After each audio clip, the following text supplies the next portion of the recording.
خواجہ غریب نواز رحمۃ اللہ تعالی علیہ مرجع عوام بھی تھے، مرجع خواص بھی تھے، اور وقتاً فوقتاً خواجہ غریب نواز رحمۃ اللہ تعالی علیہ کی بارگاہ میں مسلمان حاضر ہوا کرتے، اللہ کے بندے حاضر ہوا کرتے، اور آپ رحمۃ اللہ تعالی علیہ کے ملفوظات یعنی آپ کی باتوں، آپ کے ارشادات سے علم دین سیکھا کرتے تھے۔ آپ رحمۃ اللہ تعالی علیہ اپنی محفل میں، اپنی مجلس میں جب ملفوظات عطا فرمایا کرتے، گویا کہ نیکی کی دعوت دیا کرتے، قرآن و حدیث کی باتیں کیا کرتے۔ مدنی چینل کے ناظرین، چند فرامین ہم بھی سنتے ہیں کہ خواجہ غریب نواز رحمۃ اللہ تعالی علیہ نے امت کی اصلاح کے لیے کتنے پیارے پیارے نکات ارشاد فرمائے ہیں۔ چنانچہ خواجہ غریب نواز رحمۃ اللہ تعالی علیہ ایک مقام پر ذکر کرتے ہیں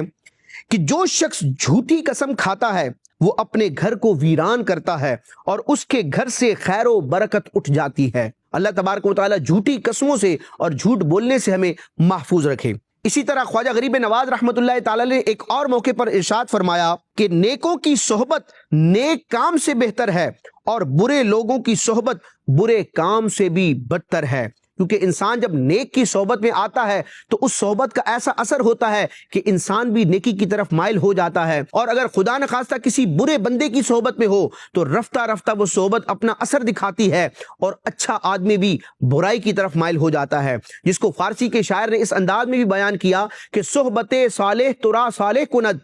صحبت طالح ترا طالح کند۔ اس کا مفہوم یہ ہے کہ اچھے کی صحبت تجھے اچھا بنائے گی اور برے کی صحبت تجھے برا بنا دے گی۔ اعلیٰ حضرت امام علیہ سنت نے بھی فتاوی رضویہ شریف میں بری صحبت کی مثال دیتے ہوئے ارشاد فرمایا کہ یار بد مارے بد سے بدتر ہے، کہ برا دوست برے سانپ سے بھی بدتر ہے، کیونکہ سانپ اگر نقصان پہنچائے گا تو زیادہ سے زیادہ اپنی جان گنوا دے گا، لیکن اگر برا ساتھی ہوگا تو معاذ اللہ وہ جان کے ساتھ ساتھ بندے کے ایمان کے ضائع ہونے کا بھی سبب بن سکتا ہے۔ خواجہ غریب نواز رحمۃ اللہ تعالی علیہ ایک اور مقام پر ارشاد فرماتے ہیں کہ بدبختی کی علامت یہ ہے کہ انسان گناہ کرنے کے باوجود بھی اللہ عز و جل کی بارگاہ میں خود کو مقبول سمجھے۔